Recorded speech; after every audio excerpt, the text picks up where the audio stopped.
Hello friends, आप देख रहे हैं अभिलाषा हिंदी एकेडमी की प्रस्तुति। हम देख रहे हैं यूथ कंपटीशन की बुक से जो जनरल प्रश्न आएंगे सामान्य अध्ययन के, जो सभी विषयों के छात्रों के लिए एक होंगे, कॉमन होंगे। 30 प्रश्न उसका हम अध्ययन कर रहे हैं, उसकी प्रैक्टिस कर रहे हैं और उसके पुराने परीक्षा प्रश्न पत्र हम देख रहे हैं। तो चलिए बिना देर के देखते हैं। आज हम देखेंगे राजकीय इंटर कॉलेज प्रवक्ता परीक्षा 2015 का सामान्य अध्ययन का प्रश्न पत्र व्याख्या सहित। और इसके परीक्षा हुई थी 15 सितंबर 2015 को।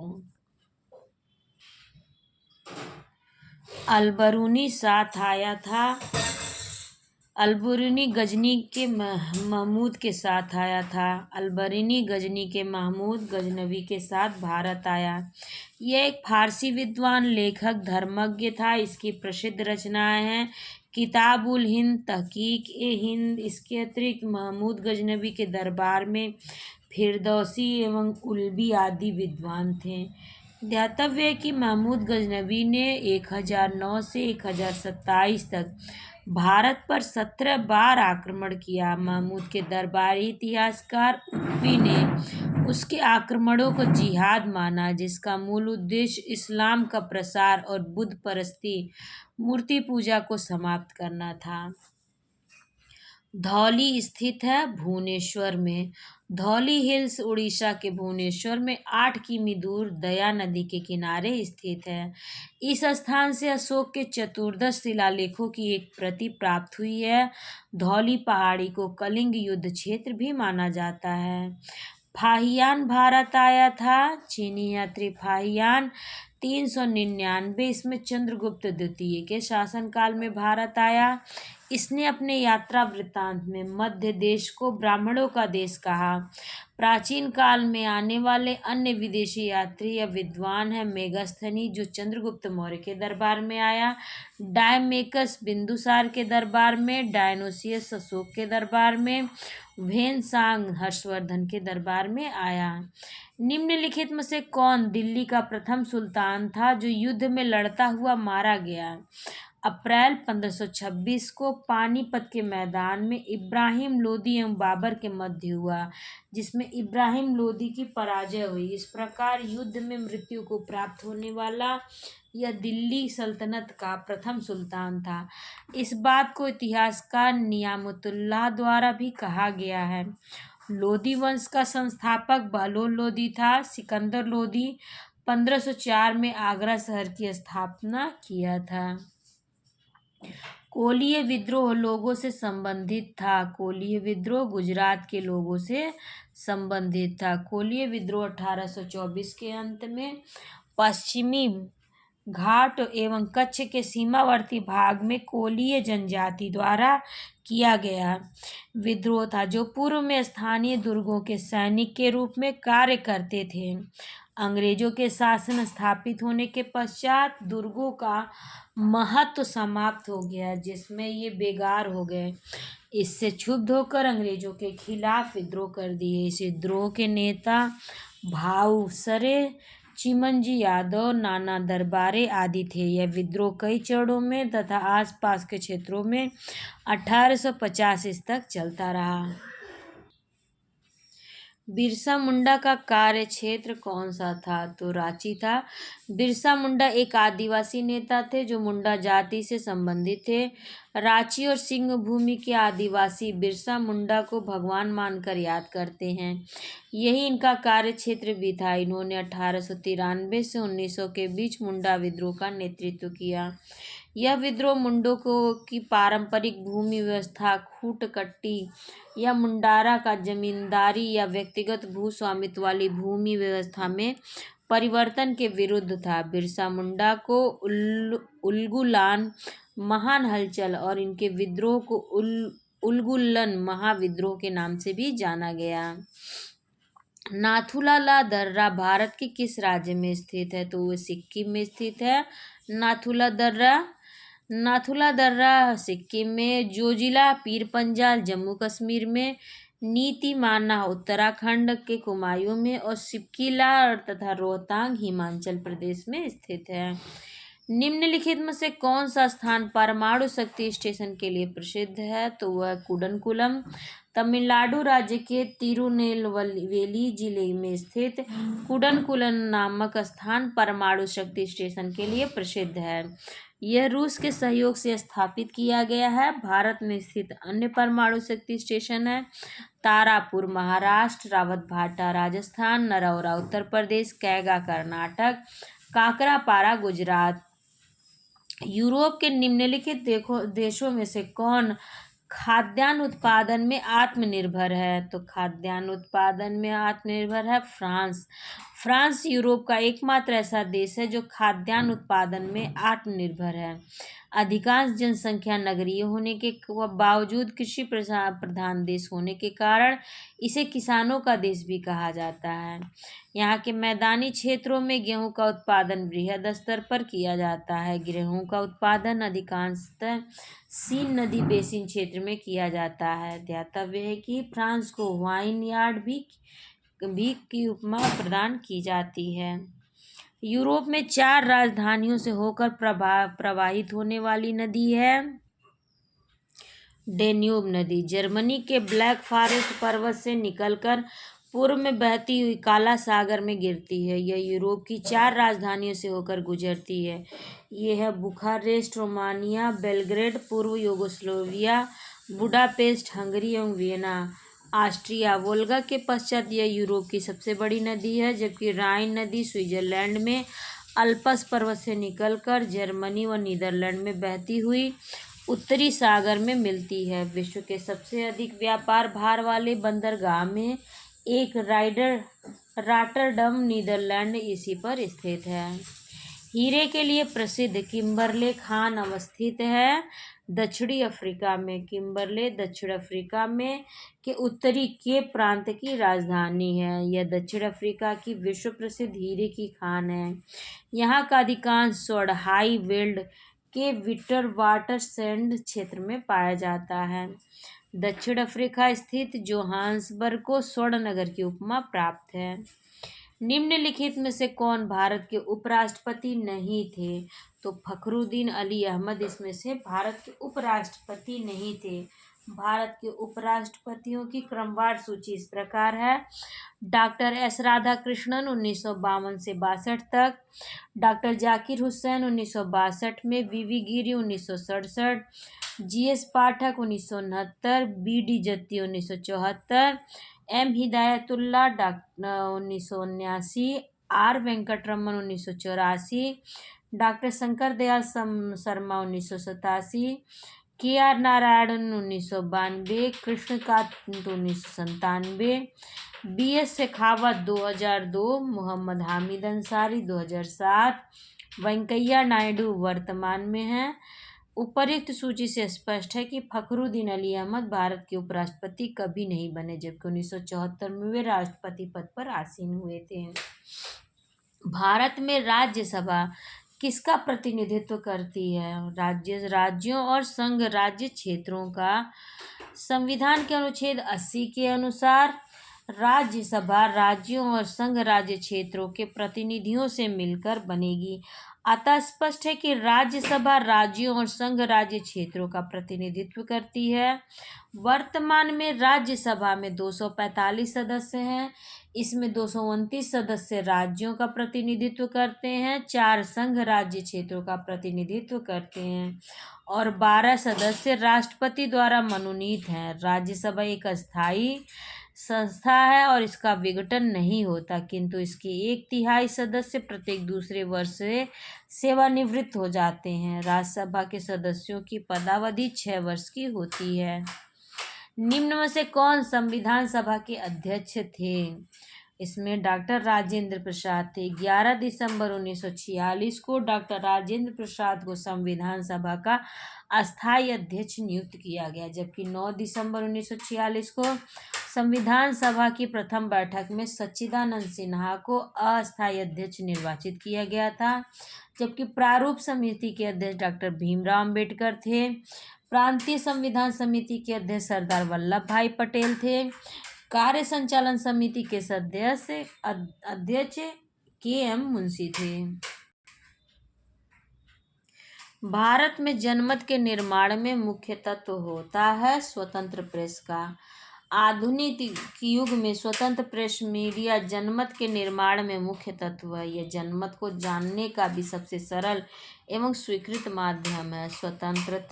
स्वतंत्र प्रेस प्रशासन एवं जनता के बीच कड़ी का कार्य करता है। व्यवस्था की समस्याओं, मुद्दों, तनावों, द्वंद्वों, सवालों को रेखांकित करने में प्रेस की भूमिका सर्वाधिक प्रमुख होती है। इसीलिए स्वतंत्र प्रेस स्वतंत्र की रीढ़ है कहा गया है। नियंत्रक और महालेखा परीक्षक द्वारा की गई टिप्पणियों पर कार्यवाही करने की प्रथम जिम्मेदारी बनती है संसद की। संविधान के अनुच्छेद 148 में नियंत्रक एवं महालेखा परीक्षक के स्वतंत्र पद की व्यवस्था की गई है। यह केंद्र, राज्य या किसी अन्य प्राधिकरण या संस्था के महालेखा परीक्षक से जुड़े लेखा मामलों को व्यवस्थापित करता है एवं उनका निरीक्षण करता है।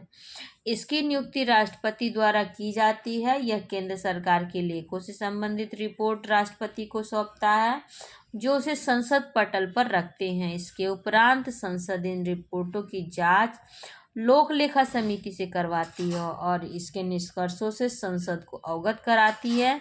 चूंकि राष्ट्रपति केवल रिपोर्टों को संसद के सदनों के साथ पटल पर रखवाता है और जांच संसद समिति के द्वारा करवाती है, अतः विकल्प सी सही होगा।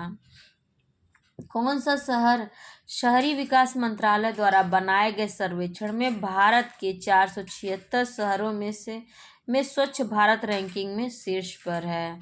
तो वो शहर शीर्ष पर मैसूर है। नवंबर 2021 को आवास एवं शहरी कार्य मंत्रालय, देखिए ये करंट अफेयर्स का क्वेश्चन है, वो इस समय का प्रश्न पूछेगा 2025 में कौन शीर्ष पर है। आवास एवं शहरी कार्य मंत्रालय भारत सरकार द्वारा जारी की गई स्वच्छ सर्वेक्षण 2021 की राज्यों की रैंकिंग में इंदौर को लगातार 5वीं बार सबसे स्वच्छ शहर घोषित किया गया। राज्यों की रैंकिंग में छत्तीसगढ़ को प्रथम स्थान प्राप्त हुआ और उपयुक्त प्रश्न में मैसूर रैंकिंग में शीर्ष पर रहा था। अभी इंदौर है। किस शहर ने स्मार्ट सिटी मिशन के लिए केंद्र सरकार को अपना नामांकन सर्वप्रथम भेजा? स्मार्ट सिटी के लिए पुदुचेरी अर्थात पौंडीचेरी सरकार ने शहरी विकास मंत्रालय को 100 स्मार्ट सिटी मिशन में सम्मिलित होने के लिए अपना प्रथम नामांकन भेजा। स्मार्ट सिटी मिशन स्थानीय विकास को सक्षम करने और प्रौद्योगिकी की मदद से नागरिकों के लिए बेहतर परिणामों के माध्यम से जीवन का गुणवत्ता में सुधार करने तथा आर्थिक विकास को गति देने हेतु भारत सरकार द्वारा की गई एक योजना है। हाल ही में निम्न में से किसने टेस्ट क्रिकेट में 400 विकेट लेने का रिकॉर्ड बनाया है? तो प्रश्न में बी और सी दोनों विकल्प सही है। प्रश्नकाल के दौरान टेस्ट क्रिकेट में 400 विकेट लेने का रिकॉर्ड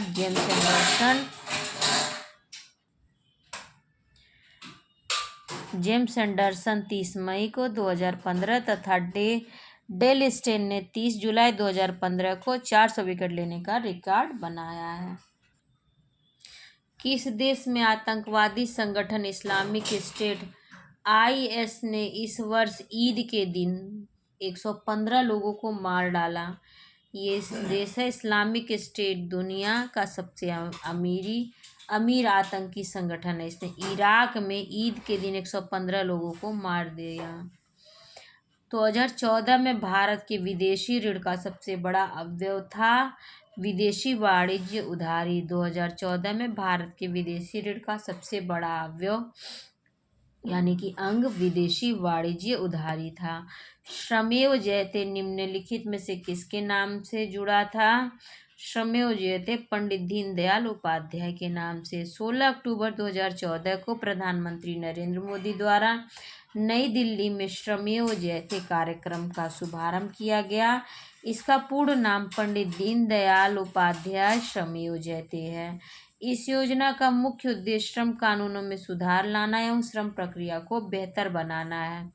इसी के साथ श्रम सुविधा पोर्टल और एक नई लेबर इंस्पेक्शन स्कीम को प्रारंभ किया गया। श्रम सुविधा पोर्टल पर श्रम से जुड़े सभी कानूनों की जानकारी दी जाएगी। निम्नलिखित में से किस एक को भारत में निर्देशित कोर उद्योगों में सम्मिलित की नहीं किया गया है? तो वो है सॉफ्टवेयर। निर्देशित कोर उद्योगों को किसी अर्थव्यवस्था की बुनियाद माना जाता है। निर्देशित कोर उद्योगों में 8 उद्योगों को सम्मिलित किया गया है। ये उद्योग हैं कोयला, कच्चा तेल, प्राकृतिक गैस, रिफाइनरी उत्पाद, उर्वरक, इस्पात, सीमेंट तथा बिजली। इन 8 उद्योगों का औद्योगिक उत्पादन सूचकांक IIP में 38% योगदान है। सोनार अधिकांशतः प्रयोग में लाया जाता है। नौ संचालकों द्वारा। सोनार एक उपकरण या युक्ति है। साउंड नेविगेशन एंड रेंगिंग एक उपकरण या युक्ति है जिसे समुद्र की गहराई में स्थित चट्टानों, घाटियों, पनडुब्बियों तथा डूबे हुए जहाज़ों के होने की जानकारी प्राप्त करने के लिए तथा नौ संचालकों या नौसेना द्वारा उपयोग किया जाता है। यह प्रतिध्वनि के सिद्धांत पर आधारित है जिसमें पराध्वनि तरंगों का प्रयोग किया जाता है। अल्ट्रासाउंड। विटामिन सी का रासायनिक नाम है। विटामिन सी को स्कारबिक अम्ल कहा जाता है। विटामिन सी का रासायनिक नाम स्कारबिक अम्ल है। मानव शरीर में इसकी कमी से स्कर्वी नामक रोग हो जाता है। यह जल में विलेय एवं खट्टे फलों में प्रचुरता से पाया जाता है। जबकि साइट्रिक अम्ल एक प्रकार का मोनोहाइड्रॉक्सी डाइकार्बोक्सिलिक अम्ल है। यह भी खट्टे फलों में प्रचुरता से पाया जाता है और यह अचार, मुरब्बा आदि के परिरक्षण में प्रयुक्त होता है। हम कमरे में सूर्य का प्रकाश पाते हैं प्रकीर्णन द्वारा। जब प्रकाश किसी ऐसे माध्यम से गुजरता है जिसमें धूल तथा अन्य पदार्थों के अत्यंत सूक्ष्म कण मौजूद होते हैं तो इनके द्वारा प्रकाश सभी दिशाओं में प्रसारित हो जाता है। इसे प्रकाश का प्रकीर्णन कहते हैं। इसी घटना के द्वारा प्रकाश हमारे कमरे तक पहुंच पाता है। आकाश का नीला रंग प्रकाश के प्रकीर्णन के कारण ही दिखाई देता है। मूलतः प्रकाश का प्रकीर्णन माध्यम के कणों द्वारा प्रकाश का अवशोषण तथा पुनः उत्सर्जन है। बिजली का सबसे उत्तम चालक निम्नलिखित में से होता है समुद्री जल। उपर्युक्त विकल्पों में से समुद्री जल बिजली का सबसे उत्तम चालक होगा क्योंकि समुद्र का जल लवणीय होता है और ये लवण जल को आयनीकृत कर देते हैं जिससे उसमें इलेक्ट्रॉन प्रवाहित हो सकते हैं। इलेक्ट्रॉनों के प्रवाह को ही हम बिजली का बहना कहते हैं। अतः समुद्री जल बिजली का उत्तम चालक होगा। अब मैथ्स के क्वेश्चन आ गए। 3 प्रश्न इसमें मैथ के हैं। कोई व्यक्ति 10 रुपये में 11 सेब खरीद कर 11 में 10 सेब बेचता है, उसे कितने प्रतिशत लाभ होता है? इसका उत्तर होगा 21%। अब इसकी प्रैक्टिस को स्वयं से लगा सकते हैं। जब 2 वृत्त एक दूसरे को काटते नहीं तब उभयनिष्ठ स्पर्श रेखाओं की संख्या होगी 4 और 5000 का 10% का 20% कितना होगा? तो इसका उत्तर भी होगा 100। आप इसका स्क्रीनशॉट ले लें और इस प्रश्न को स्वयं से लगा कर देखें। उम्मीद है आप लोगों के लिए ये सामान्य ज्ञान के प्रश्न उपयोगी होंगे। ये सभी विषयों जितने भी विषय हैं एलटी ग्रेड में पूछे जाएंगे सभी के लिए ये कॉमन प्रश्न पत्र होगा।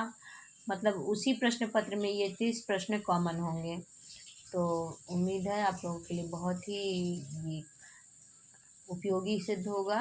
तो पहली बार चैनल पर आए हैं या अभी तक चैनल को सब्सक्राइब नहीं किया तो ज़रूर से ज़रूर सब्सक्राइब करें, लाइक और कमेंट करना ना भूलें। आप सभी का बहुत बहुत धन्यवाद।